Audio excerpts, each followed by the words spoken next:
السلام عليكم، مرحبا بكم في الفيديو ديال اليوم اللي غادا تكون تحت الطلب ديالكم. بزاف طلبتوا مني انا نشتغل لكم على توصيف التخصص ديال ماده الفيزياء والكيمياء، وهذا فيه سو دومين 1.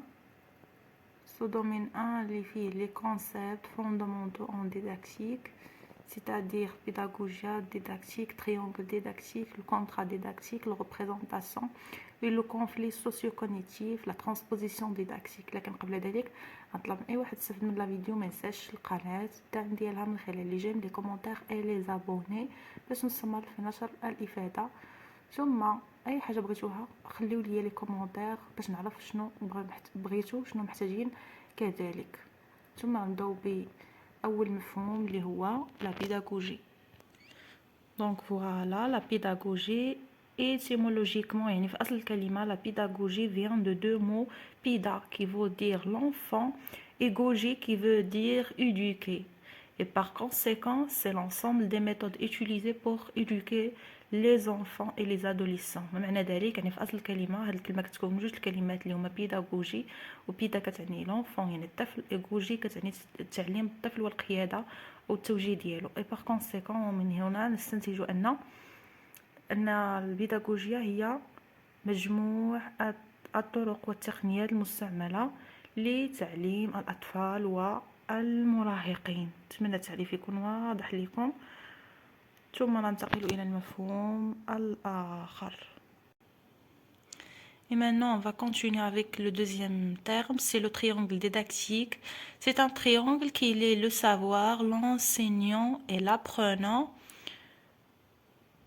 qui sont les éléments fondamentaux en relation dans l'acte d'enseigner entre le professeur, l'apprenant et le savoir. ما معنى ذلك؟ هو واحد المثلث كيربط لنا المعرفة والمتعلم والمعلم، qui sont des éléments fondamentaux اللي هما واحد الركائز، يعني واحد دي شوز لي برينسيبو يعني مهمين في العلاقة ديال لاكس دونسيني، يعني ديال التعاقد التعلمي entre le professeur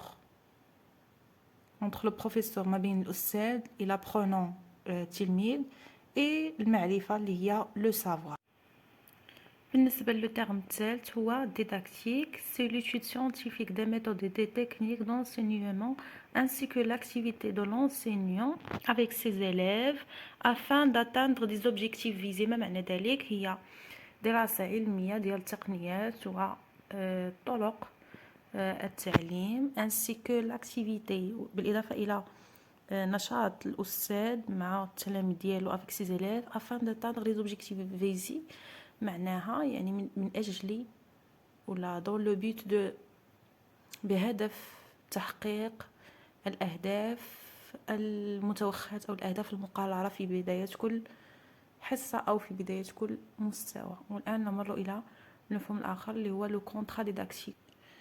Voilà, le contrat didactique, c'est l'ensemble des règles et des comportements implicites et explicites entre l'enseignant et l'apprenant pour objectif de l'apprentissage. ما معنى ذلك؟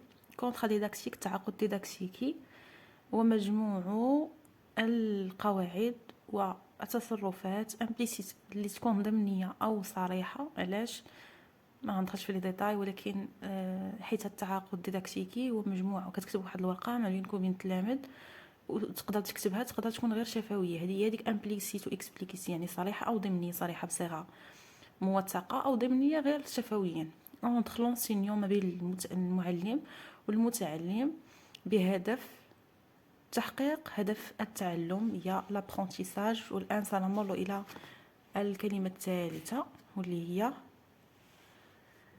les représentations sont هما بالعربية هما التمثلات.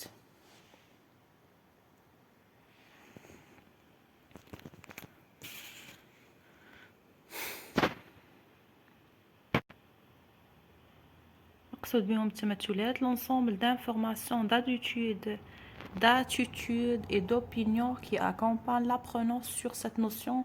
التمثلات مقصود بها الأفكار ولا جميع المعلومات المتراكمة في ذهن المتعلم أو عبارة عن رأيه الشخصي اللي كتصاحبوا حول هذا المفهوم. يعني هو ما كيجي يقرا عندك داك المفهوم حتى كيجي مجموعه من التصورات ديالو حوله، جات من الوسط البيئي ديالو او من مجموعه من المصادر. Et maintenant, on passe aux transpositions didactiques.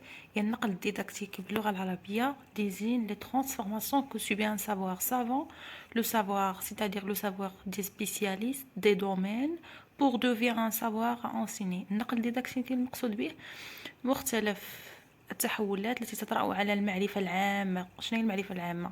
لو سافوار دي سبيسياليست دي دومين، هي المقصود بها المعرفة اللي كيجيبوها لينا العلماء، اللي كيكتشفها العالم ولا الناس المختصة في داك الدومين.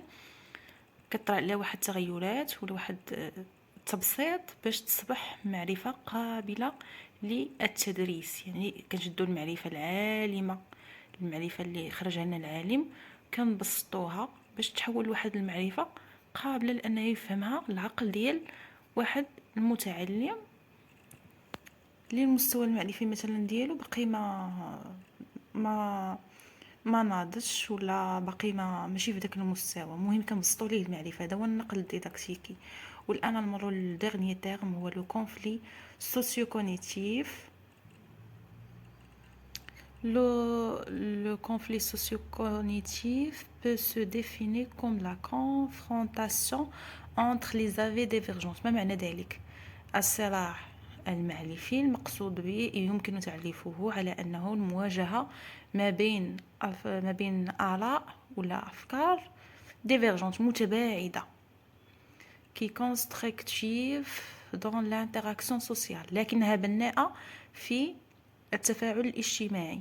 C'est avant tout un conflit cognitif provoquant un déséquilibre. لكن قبل ذلك في الأصل كيكون واحد لو conflit cognitif، يعني واحد صراع معرفي ينتج provoque un déséquilibre، ينتج اللا توازن معرفي pour résoudre le problème، pour résoudre un problème.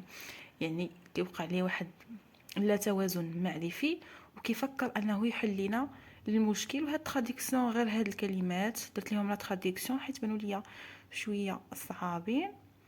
والان نخليكم مع الصور ديال كل فقره على حده. غنرجع مع الاوراق بالصور ديالهم. وبالنسبه اللي غيطلب لي المصادر ديال هاد المعلومات، هاد المعلومات جبتها من النت، يعني من دي ريشيرش.